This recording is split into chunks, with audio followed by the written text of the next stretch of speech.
Con la venia de la presidencia, compañeros diputados y diputadas, desde hace ya más de 30 años, con la adopción del modelo económico neoliberal, se inició un embate feroz contra los salarios de los trabajadores, bajo el argumento de que los salarios eran una de las principales causas de la inflación.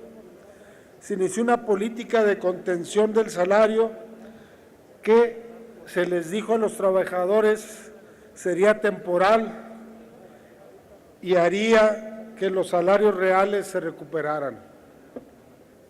Sin embargo, dicha política se convirtió en permanente y el salario real de los trabajadores se ha desplomado en forma dramática.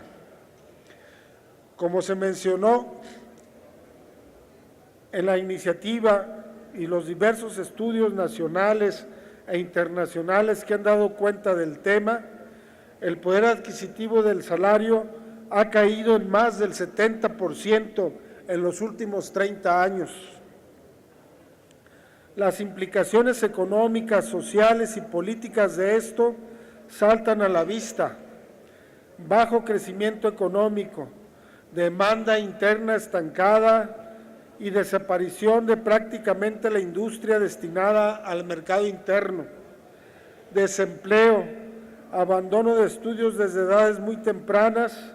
y descuido o abandono de aquellas personas más vulnerables, como son los adultos, mayores y los niños. Y el ahora quizá más lacerante de los problemas, el crecimiento de la delincuencia organizada, el narcotráfico y las actividades delictivas en general. Sin duda, estos problemas hacen urgente dar un cambio en la política económica en general y en particular en la política salarial de nuestro país. La iniciativa que presenta la Comisión de Puntos Constitucionales es un avance en este camino, es el primer paso y es una muestra del interés que existe para revisar el tema salarial en nuestro país.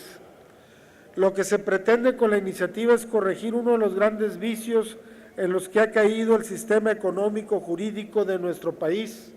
utilizar el salario como una unidad de cuenta administrativa. Al hacer del salario una unidad de cuenta, se le quita su esencia económica, social y política. Es decir, el salario deja de ser una relación social y un espacio de lucha de clases para dejarlo en un simple dato de referencia. Inclusive el salario deja de ser una categoría técnica económica basada en la productividad de los factores y se ha convertido en un instrumento de contención inflacionario, es decir, se ha puesto al dinero por encima de las personas y de los trabajadores. Hoy, con las modificaciones propuestas, se recupera un poco de su esencia. Sin embargo, no podemos dejar de mencionar que en torno al salario como tal no se legisla, sino que se hacen las modificaciones para mantener el sistema administrativo burocrático funcionando sin hacer referencia al salario. Sin duda se requiere desindexar el salario y tener una nueva unidad de medida que sea la referencia contable bajo la cual se especifiquen los pagos, multas, cobros y demás actividades que los gobiernos realizan y que requieren de un piso para funcionar. La iniciativa avanza en este sentido. También vemos en ella elementos importantes que consideramos positivos, como es proteger el patrimonio de los trabajadores a través de sus créditos de vivienda o el de mantener como línea base de referencia el incremento de la inflación. Ahora, debemos seguir adelante en este camino que iniciamos con este dictamen, pues se abre una agenda de discusión importante. El primer punto es lograr la recuperación del poder adquisitivo del salario, pues estas reformas serán letra muerta si no se refleja en el bolsillo de los trabajadores y sus familias. Para ello tenemos que revisar la metodología que se sigue para la fijación del salario mínimo nacional y debemos garantizar que en este proceso se cumpla realmente nuestra Constitución y el salario mínimo realmente garantice la satisfacción de las necesidades de alimento, vivienda, vestido, educación y cultura de una familia, que el salario sea realmente digno y justo. Compañeras, compañeros legisladores, el salario no es una dádiva que se le da a los trabajadores, es un derecho laboral adquirido por años de lucha política y social y un derecho reconocido en nuestra Constitución y en los tratados internacionales que nuestro país ha firmado en la materia. Por ello, no nos espante que los trabajadores salgan a exigir su derecho, más bien ocupémonos de hacérselos reales y efectivos. En el Grupo Parlamentario del Partido del Trabajo tenemos como un fundamento de nuestra lucha al trabajo, a la dignidad que da y la emancipación individual que se logra a través de él.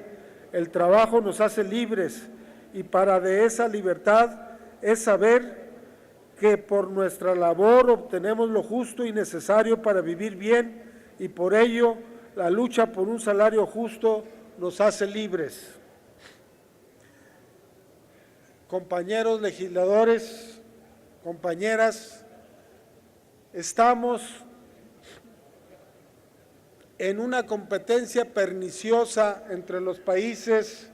de Sudamérica, los países del tercer mundo subdesarrollados, donde el modelo neoliberal nos ha metido en competir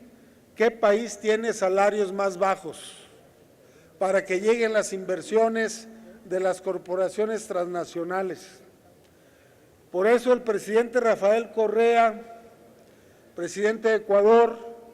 ha lanzado una iniciativa que nos parece muy conveniente, de que un tema que se debe tratar en los foros latinoamericanos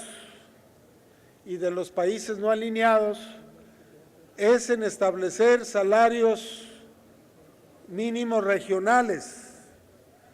para que no nos hagamos la competencia ruinosa que nos estamos haciendo los países del tercer mundo, a ver quién tiene salarios más bajos a costa de la pobreza de la mayor parte de nuestros compatriotas. Entonces, es momento de que México, con una participación más activa en estos foros internacionales, retome este tipo de propuestas para que ya no seamos rehenes de la ambición desmedida de los países imperialistas que a costa de la pobreza de nuestra gente vienen a enriquecerse las bolsas y acumular grandes riquezas a costa de la pobreza de nuestros pueblos. Es cuanto, diputada presidenta. Muchas gracias, diputado. Ahora tiene el uso de la palabra la diputada María Luisa Alcalde Luján para fijar